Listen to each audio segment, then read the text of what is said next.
अभी तस्लीम रहमानी साहब ने कहा कि पहले चरण को में जैसी वोटिंग हुई उसको देखते हुए उन्होंने कहा कि अनुमान था कि अब ऐसी सियासी गर्मी बढ़ेगी और इस किस्म के बयान आएंगे। शिवम, उनका तात्पर्य शायद यह है कि बीजेपी को ऐसे जुमलों की ध्रुवीकरण के लिए ऐसे बातों की जरूरत पड़ेगी।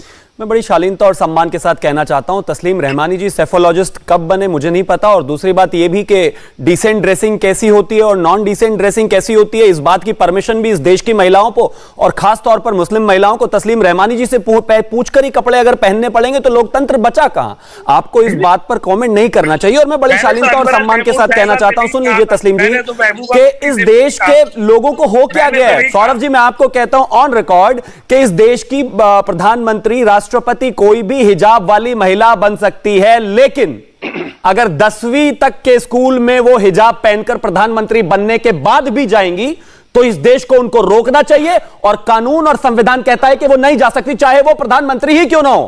किसी ने मना नहीं किया कि आपको सड़क पर हिजाब नहीं पहनना है, किसी ने मना नहीं किया कि आप कहीं जाते हैं तो आपको हिजाब नहीं पहनना है, लेकिन अगर स्कूल में आप जाएंगी, 9th में एडमिशन लेंगी, 10th में एडमिशन लेंगी और आप प्रधानमंत्री हैं तो आपको रोका जाएगा, आप नहीं पहनकर जा सकती, चाहे आप कोई भी हैं। दूसरी बात, जहां तक आपने कहा कि फेजेस के हिसाब से बिल्कुल पूरी उम्मीद थी, तस्लीम जी ने कहा कि ऐसा होने ही वाला है।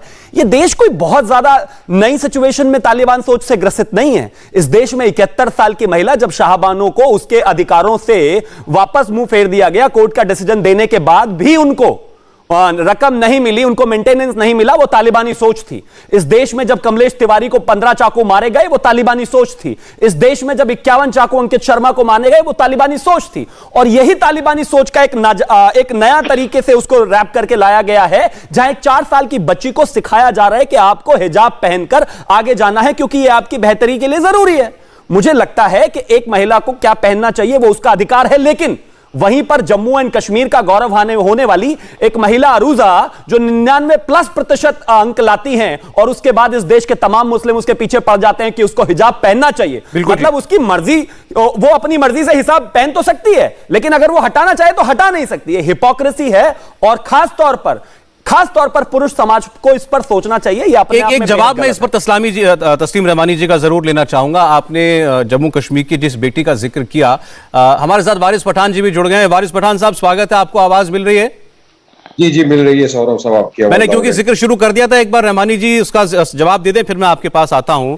जम्मू कश्मीर की वो बेटी 12वीं की टॉपर है अपनी राज्य की और वो हिजाब नहीं पहनती सर, उसको डेथ थ्रेट्स मिल रही हैं। और उस लड़की ने, बहादुर लड़की ने, यह कहा है कि मेरे दिल में इस्लाम है, मैं अल्लाह से मोहब्बत करती हूं, यह साबित करने के लिए मुझे हिजाब की जरूरत नहीं है। तो क्या वो गलत है?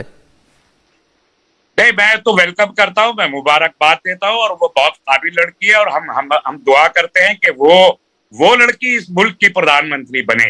ये हमारी दुआ है उसके लिए, वो मुख्यमंत्री बने।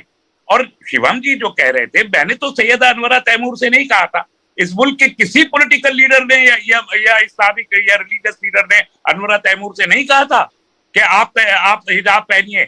महबूबा मुफ्ती से किसी ने नहीं कहा, जयललिता को किसी ने नहीं कहा था उनको कि आप किस किस्म का लिबास पहनेगी। उनकी अपनी चॉइस थी और इस मुल्क में किसी ने एक लफ्ज एतराज नहीं किया, ना अच्छा ना बुरा, कोई रिएक्शन ही नहीं दिया। ये कोई मुद्दा ही नहीं था उस जमाने, ये मुद्दा अब पर है। और आज फिर मैं एक बात फिर क्लियर करना चाहता हूं आपके शो पे सौरभ, कि आज भी जो मुद्दा है, लोग कुछ गलत फहमियां पैदा कर रहे हैं और जानबूझ के सियासी फायदा उठाने के लिए ये गलत फहमियां पैदा की जा रही है। मुस्लिम औरतों से नहीं कहा किसी ने, न सेंटर की गवर्नमेंट ने, न किसी स्टेट की गवर्नमेंट ने, न किसी एनजीओ ने, न सिविल सोसाइटी ने, न किसी और ऑर्गेनाइजेशन ने, कि मुस्लिम औरतें इस मुल्क में हिजाब नहीं पहने। तो प्रचार तो सर यही हो रहा है ना, लेकिन प्रचार तो यही हो रहा है ना, जगह जगह शहर, फिर किस बात के मोर्चे निकल रहे हैं? कर रहा हूं मैं, इसीलिए वाजे कर रहा हूं सौरभ, ये मुस्लिम औरतों से हरगिज किसी ने नहीं कहा, ये सिर्फ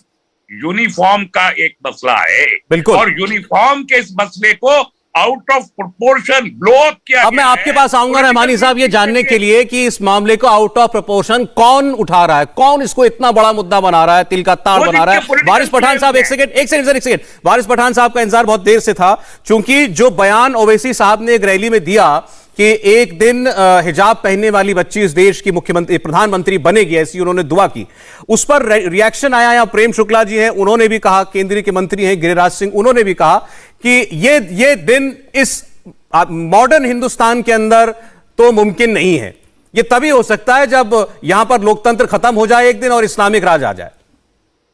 तो देखिए ओवैसी साहब ने क्या गलत कहा सर। हम तो कहते हैं कि संविधान ने जो उनको अधिकार दिए, freedom of choice, freedom of privacy, संविधान का आर्टिकल 14, 15, 19, 21, 25, 29 ये बोलता है कि हमको राइट है चॉइस का। तो हम अगर अपनी चॉइस से हिजाब पहने, और हम तो ये चाहते हैं कि हमारी बच्चियों के सर पे हिजाब हो, एक हाथ में किताब लैपटॉप हो, एक हाथ में संविधान हो, और वो पढ़ लिख कर आगे बढ़े, देश में अपना नाम रोशन करे, देश का नाम रोशन करे, और वो एक बड़ी डॉक्टर बने, इंजीनियर बने, लॉयर बने, पत्रकार बने, और इंशाअल्लाह वो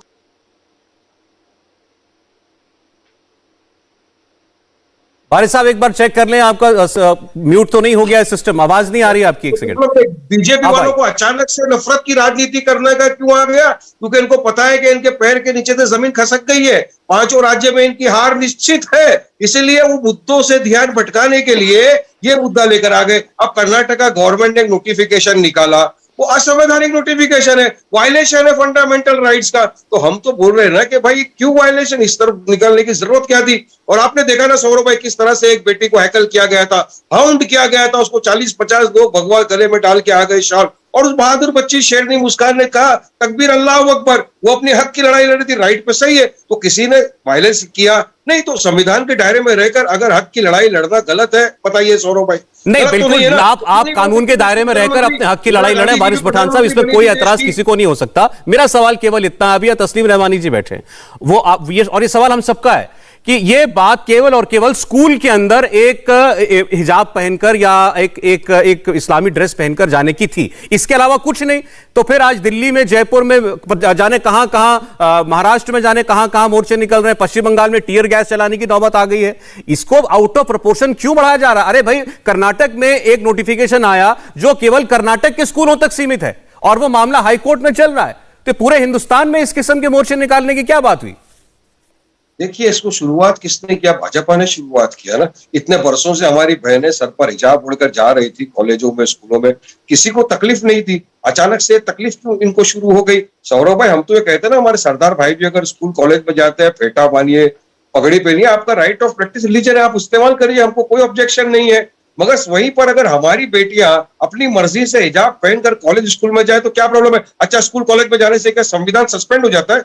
कॉन्स्टिट्यूशन तो अव्वल है ना, कॉन्स्टिट्यूशन तो हर जगह लागू होता है, हर कायदे के ऊपर कॉन्स्टिट्यूशन है। तो ये किस तरह की लोग बातें कर रहे हैं साहब? वारिस साहब, ये तो देखिए, आपकी तरह, आप वकील हैं, आपकी तरह कानून के जानकार, और अदालतें इसको डिसाइड करेंगी जो कर रही हैं। एक जवाब शिवम देना चाहते हैं आपको, फिर बाकी मैं सिर्फ इन शॉर्ट इतना कहना चाहता हूं वारिस जी, इस सिचुएशन में मत फंसिए। इस देश में आप अपने आप में आग लगाने की बात कर रहे हैं। अगर इस देश में सभी बच्चे अपने धार्मिक ड्रेस को पहनकर जाने लगे तो बहुत ही प्रॉब्लमैटिक सिचुएशन हो जाएगी। सोचिए, एक हिंदू बच्चा योगी धारण पर करके जाएगा, एक बच्चा जिन सरदारों की बात कर रहे हैं उनके ड्रेस में कटार भी आती है, वो रख कर जाएगा, एक खास तौर पर क्रिश्चियन बच्चा पूरी एक पादरी वाली ड्रेस पहन के जाएगा। कहां लेकर जा रहे हैं आप इस एजुकेशन सिस्टम को? और दूसरी बात, ये जो शुरुआत करने की बात कर रहे हैं, आपकी बातों में और तस्लीम रहमानी जी की बातों में कॉन्ट्रडिक्शन है। तस्लीम जी कह रहे हैं यहां बैठकर कि नहीं, ये तो सिर्फ और सिर्फ स्कूल का विवाद था, आप कहते हैं ये शुरू किसने किया? और जहां तक बात मुर्शिदाबाद की आपने सौरभ जी कही, वहां पर मुस्लिम लोगों ने स्कूल को घेर कर यह कहा कि यहां के हेडमास्टर को हमारे हवाले कर दीजिए क्योंकि उसने हिजाब पहनकर आने वाली एक बच्ची को अलाउ नहीं किया। आप ये देखना चाहते हैं, कल यही मसला अगर हिंदू बाहुल क्षेत्र में हो गया, फिर आप क्या करेंगे? एक छोटा सा जवाब वारिस जी, मुझे ब्रेक लेना पड़ रहा है। वारिस साहब, एक छोटा जवाब दीजिएगा, फिर बाद में लंबी वक्त मिलेगा।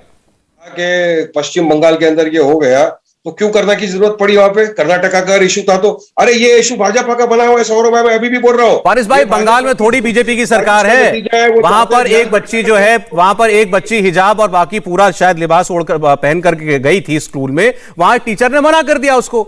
एक टीचर ने एक बच्ची को मना कर दिया कि तुम्हारी ड्रेस जो है ठीक नहीं है क्लास में आने के लिए। और हुआ क्या, नौबत क्या आ गई? जैसा ये बता रहे हैं, बिल्कुल ठीक बता रहे हैं, वहां भीड़ लग गई, मजमा लग गया, कहा टीचर प्रिंसिपल को हमारे हवाले कर दो, पुलिस को आना पड़ा, वहां पर टीयर गैस चलाना पड़ा। इंडिया टीवी हर वक्त हर जगह डाउनलोड करने के लिए सर्च करें India TV news Google play store या ऐप स्टोर